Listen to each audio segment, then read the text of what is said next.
Hello everyone, hope you all are well at home. This is Bina Prihar, your mathematics teacher. Today I am here with the new concepts, the amazing patterns in squares for exercise 2.2. In the previous video, you have studied the introduction of square numbers, perfect square numbers and the properties of square numbers. In this video, we will study amazing patterns in square number and then we will do exercise 2.2.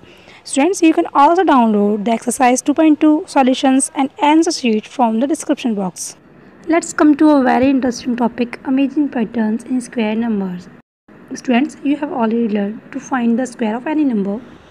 तो आज हम कुछ numbers के square का pattern observe करेंगे, जैसे 1 into 1 1 square, 11 square, 1 का square, 4 times 1 का स्क्वायर। यहाँ मैंने नंबर लिखे हुए हैं जिनमें 9 टाइम्स तक 1 आ रहा है, उनका स्क्वायर क्या होता है। जैसे 1 का स्क्वायर 1, 11 का आप देखेंगे तो 1 2 1, 1 का स्क्वायर 1 2 3 2 1। मीन्स अगर आप नोटिस करें तो जितने टाइम्स 1 है स्टार्टिंग से वहाँ तक काउंटिंग लिखते हैं। लाइक 1 के स्क्वायर में 3 टाइम्स 1 है, ठीक है, तो हम स्टार्टिंग से 1 से लिखेंगे 1 2 3, 3 के बाद हम उसको रिवर्स ऑर्डर में कर देंगे, यानी कि 2 1। सिमिलरली जब हम 4 टाइम्स 1 का स्क्वायर करेंगे तो उसमें नंबर ऑफ 1 4 है, तो हम स्टार्टिंग से 1 से लेके लिखेंगे 4 तक, 1 2 3 4, 4 के बाद हम इसको डिक्रीजिंग ऑर्डर में लिख देंगे 3 2 1। ओके, इसी तरीके से हम सारे नंबर्स जिनमें 1 आता है उन सभी नंबर्स का स्क्वायर इजीली फाइंड कर सकते हैं। ओके, नाउ नेक्स्ट अब हम ऐसे नंबर्स का स्क्वायर करेंगे जहां 1 के साथ बीच में 0 भी आता है, जैसे 101 10 101 का स्क्वायर। तो सेम वही प्रोसेस है, बस यहाँ पर हम सबसे पहले नंबर ऑफ 1 काउंट करेंगे। अगर 2 है तो हम 1 से लेकर 2 तक काउंटिंग करेंगे, देन उसके रिवर्स में, बस क्योंकि यहाँ पर बीच में 0 है तो हम बीच में 0 को भी पुट करते हुए चलेंगे। जैसे सपोज़ 101 का हम स्क्वायर कर रहे हैं तो 10201। सिमिलरली हम 10101 का स्क्वायर करेंगे तो यहाँ पर नंबर ऑफ 1 3 है। ओके, तो हम 1 से लेकर 3 तक की काउंटिंग करेंगे एंड बीच में 0 को भी साथ में लेते हुए चलेंगे, जैसे 10203 देन रिवर्स 0201। ओके, इसी तरीके से हम सभी नंबर्स का स्क्वायर फाइंड कर लेंगे जहाँ 1 के साथ बीच बीच में 0 भी दिया हुआ होता है ना। अब हमें LHS में एक ऐसा टर्म दिया हुआ है जहाँ इन तीनों नंबर्स के स्क्वायर के सम को एक नंबर के स्क्वायर की फॉर्म में हमें चेंज करना है, वो भी विदाउट कैलकुलेशन। तो अगर हम यहाँ पे स्क्वायर्स को इग्नोर कर दें तो आप देखेंगे स्टार्टिंग के दोनों नंबर्स दो कंसेक्यूटिव नंबर्स हैं। जो थर्ड टर्म है वो स्टार्टिंग के फर्स्ट 2 नंबर्स का प्रोडक्ट है, और जो RHS में दिया हुआ नंबर है वो थर्ड टर्म में अगर हम एक ऐड कर दें, यानी कि 2 + 1 अगर हम कर दें तो हमें RHS का नंबर मिल जाएगा। एक बार दोबारा अच्छे से स्टेप बाय स्टेप समझ लीजिए कि आपको करना क्या है। स्टेप 1 में हम स्क्वायर्स को इग्नोर करेंगे, देन हम देखेंगे कि स्टार्टिंग के 2 नंबर अगर 2 कंसेक्यूटिव नंबर्स हैं। अब स्टेप 2 में आपको ये देखना है जो थर्ड टर्म है क्या वो दोनों फर्स्ट एंड सेकंड टर्म का प्रोडक्ट है। अगर ऐसा है तो आपको विदाउट कैलकुलेशन इन तीनों के स्क्वायर्स के सम को एक डिजिट के स्क्वायर के फॉर्म में लिखने के लिए कुछ नहीं करना है, सिर्फ थर्ड वाले टर्म में एक जोड़ देना है। मीन्स थर्ड टर्म में +1 कर देना है और उसका स्क्वायर करके आप लिख देंगे तो आपको RHS में जो फाइनल आंसर है वो आपको मिल जाएगा। That's it. In next pattern यहाँ हमें एक नंबर का स्क्वायर दिया है जिसको कुछ नंबर्स के सम के रूप में लिखा हुआ है, तो आपको ये पैटर्न ऑब्जर्व करना है और समझना है कि एग्जैक्टली है क्या। तो अगर आप यहाँ देखेंगे जैसे 2 स्क्वायर है तो यहाँ पर हम 1 से लेकर 2 तक काउंटिंग लिखी है और फिर उसको हमने रिवर्स ऑर्डर में लिख दिया है। सिंपली अगर हमें 2 का स्क्वायर करना है तो हम मिड में 2 लिखेंगे, ठीक है, और उससे पहले हम इंक्रीजिंग ऑर्डर डिक्रीजिंग ऑर्डर में उसको लिख देंगे। जैसे 3 का स्क्वायर है तो हम मिड में 3 तक लेके जाएंगे काउंटिंग और उसके बाद हम उसको रिवर्स ऑर्डर में लिख देंगे। सिमिलरली हमने 4 का किया है कि जब हमें 4 का स्क्वायर करना है तो हम 1 से लेके 4 तक 1 + 2 + 3 + 4 तक लिखेंगे और 4 के बाद हम उसको रिवर्स काउंटिंग में लिख देंगे, यानी कि 3 + 2 + 1। मीन्स अगर हम 4 का स्क्वायर करेंगे तो हमें उससे फाइनली इस फॉर्म में लिखेंगे 1 + 2 + 3 + 4 देन +3 + 2 + 1। ओके, इस तरीके से आप किसी भी नंबर के स्क्वायर को पहले इंक्रीजिंग देन डिक्रीजिंग ऑर्डर में लिख सकते हैं। एक तरीके से ये मिरर फॉर्म हो जाती है। अगर हम जो नंबर है जिसका हमें स्क्वायर करना है उसे हम मिरर मान लें तो उसके आगे पीछे जो नंबर है आपको मिरर फॉर्म में दिखाई देंगे। तो एक्सरसाइज 2.2 के लिए ये कुछ इंपॉर्टेंट पैटर्न थे। अब हम एक्सरसाइज 2.2 करते हैं। Okay, first question of exercise 2.2 is observe the following patterns and fill in the boxes. First question है आपका, यहाँ पर आपको 11 का स्क्वायर दिया हुआ है 121, 101 का स्क्वायर दिया हुआ है 10201। अब आपको नेक्स्ट स्क्वायर दिया हुआ है 1001 का whole square is equal to 10020001। तो यहाँ पर अगर आप नोटिस करेंगे स्टार्टिंग से तो आप देखेंगे कि अगर 11 है तो 1 2 1 मीन्स 1 से हम 2 तक गए। नंबर ऑफ 1 यहाँ पर कितने हैं, 2 हैं। ओके, तो यहाँ पर हम कहाँ तक गए, 2 तक। 2 के बाद हम बैक हो गए। यहाँ पर नेक्स्ट में आपको 101 दिया हुआ है, तो हम कहाँ तक जाएंगे, 2 तक जाएंगे, क्योंकि नंबर ऑफ 1 कितने हैं, 2 है, तो 1 और 2 तक जाएंगे। क्योंकि यहाँ पर बीच में एक 0 भी है यहाँ पर, तो इसके लिए हम यहाँ पर बीच में 0 पुट करते हुए चलेंगे। अगर 1 0 है तो हम 1 1 0 का डिफरेंस लेते हुए बीच में चलेंगे, 1 0 2 0 1। ओके, तो अब इसी तरीके से नेक्स्ट है आपका जो पैटर्न दिया हुआ है वो ये है 1001 का होल स्क्वायर। तो आप यहाँ पर अगर देखेंगे तो यहाँ पर 1 और एक 1, इन दोनों के बीच में 2 0 दिए हुए हैं। ओके, तो जब हम इसका स्क्वायर करेंगे तो देखो 2 0 आएंगे बीच में, 1 उसके बाद 2 0 देन 2 फिर 00 फिर 1। मीन्स जाने का और बैक होने का पैटर्न वही है कि जितने नंबर ऑफ 1 होंगे उतना नंबर बीच में आएगा, मिड में। जैसे यहाँ पे 1 नंबर ऑफ 1 कितने थे, 2 थे इसमें, तो देखो हम कहाँ तक गए, 2 तक, यानी कि मिड में हमारा क्या आएगा, 2 आएगा।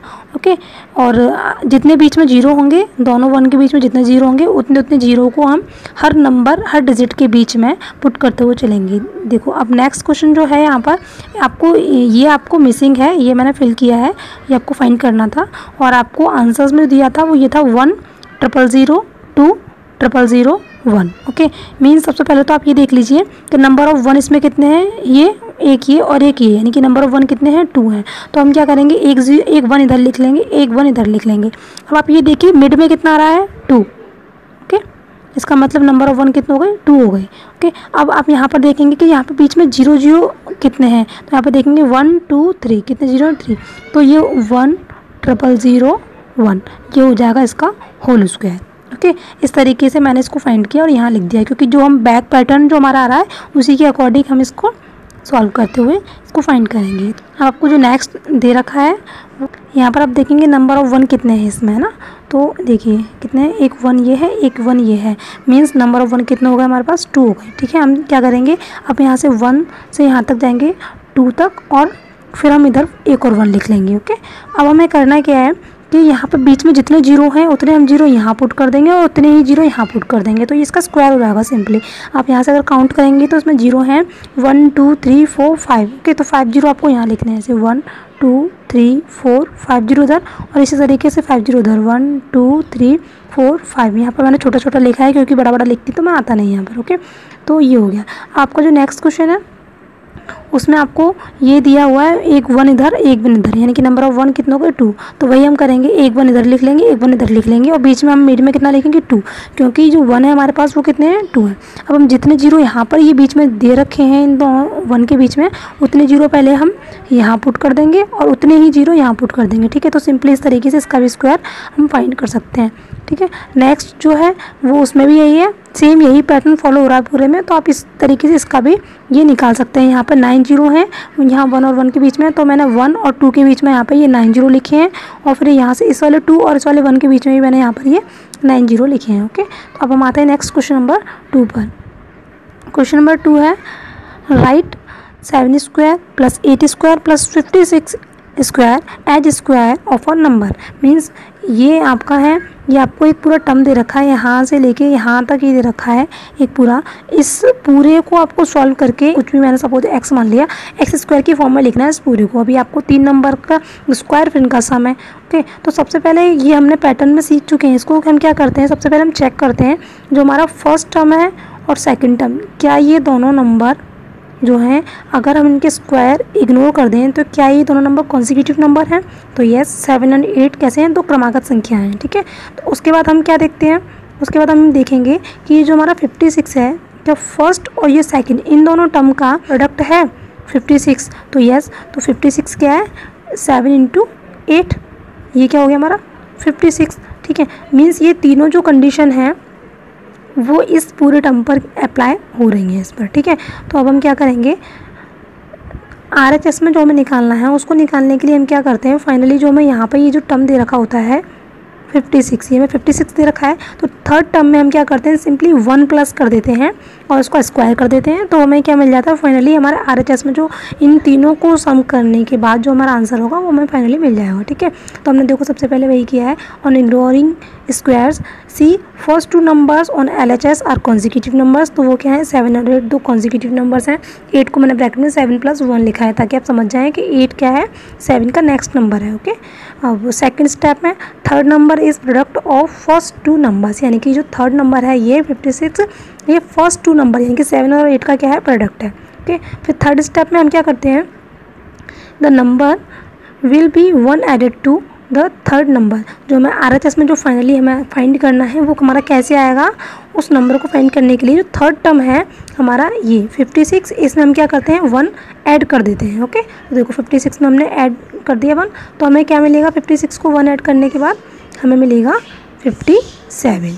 ओके, तो 57 का स्क्वायर हमारा आंसर हो जाएगा। ओके, अब नेक्स्ट क्वेश्चन नंबर 3 है, right 43 square as square of 3 number. Means अभी जो हमने क्वेश्चन नंबर 2 किया था उसका जस्ट अपोजिट करना है। यहाँ पे अब हमें एक नंबर दिया हुआ है 43 और इसको हमें कितने टर्म में, 3 नंबर्स के स्क्वायर की फॉर्म में लिखना है, उनको सम करते हुए। ओके, तो हम क्या करेंगे, इसको सिंपली 43 का स्क्वायर है, तो सबसे पहले हम इसका जो स्क्वायर है इसको हम इग्नोर कर देंगे। ठीक है, तो अगर हम इसका स्क्वायर इग्नोर करते हैं तो क्या मिल जाएगा हमें 43। अब हमें क्या करना है, स्टेप 1 में सब्ट्रैक्ट 1 फ्रॉम 43। 43 में से अगर हम 1 सब्ट्रैक्ट करते हैं तो हमारे पास क्या आ जाएगा, 42 आ जाएगा। ओके, अब आपको क्या करना है, स्टेप 2 में 42 शुड बी थर्ड टर्म, क्योंकि आपको पता है थर्ड टर्म में ही तो ऐड करके हम RHS को निकालते थे। तो इसके लिए अब हम क्या करेंगे, अब क्योंकि बैक चल रहे हैं तो पूरा स्टार्टिंग से बैक चलेंगे। सबसे पहले स्क्वायर को इग्नोर किया, देन उसके बाद हम 1 माइनस कर दिया, यहाँ से जो 1 माइनस किया है अभी हमारा थर्ड टर्म हो गया। ठीक है, और थर्ड टर्म को हमें 2 कॉन्जिक्यूटिव नंबर्स के प्रोडक्ट की फॉर्म में लिखना है।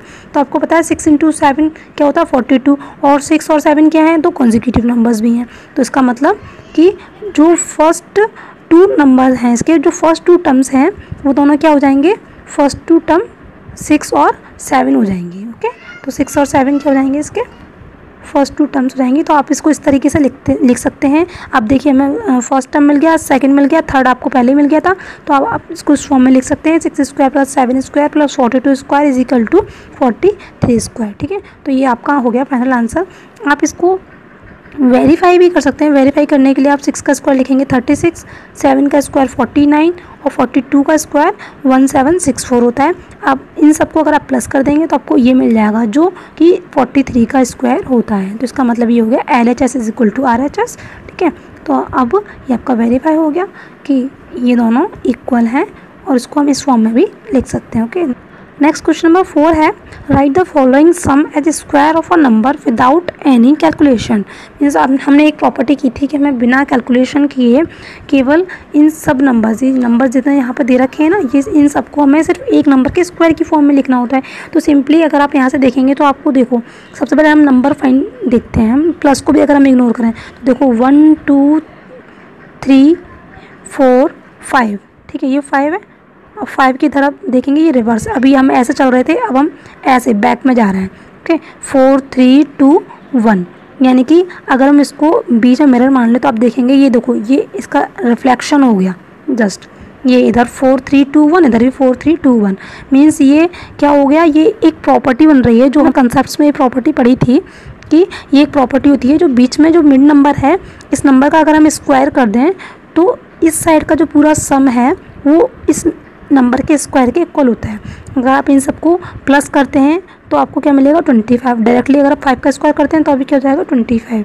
मीन्स आपका जो क्वेश्चन था वो यही आपसे पूछ रहा था कि इन सारे नंबर्स को बिना कैलकुलेट किए आपको एक नंबर की स्क्वायर की फॉर्म में लिखना है। तो सिंपली जब आपको कभी भी ऐसी फॉर्म देखने को मिले कि ये नंबर सारे इधर इंक्रीजिंग में जा रहे हैं और ये सारे नंबर डिक्रीजिंग ऑर्डर में हैं, तो आप क्या करेंगे, जो मिड नंबर है सिर्फ बस उसी का स्क्वायर कर देंगे विदाउट कैलकुलेशन। और जब आप इसको वेरीफाई करेंगे तो आप पाएंगे कि ये दोनों साइड इक्वल हैं। Okay, so that's it. This watch some amazing patterns in exercise 2.2. Now see you soon in the next video. Till then, be happy and be safe at home. Have a nice day. Thank you.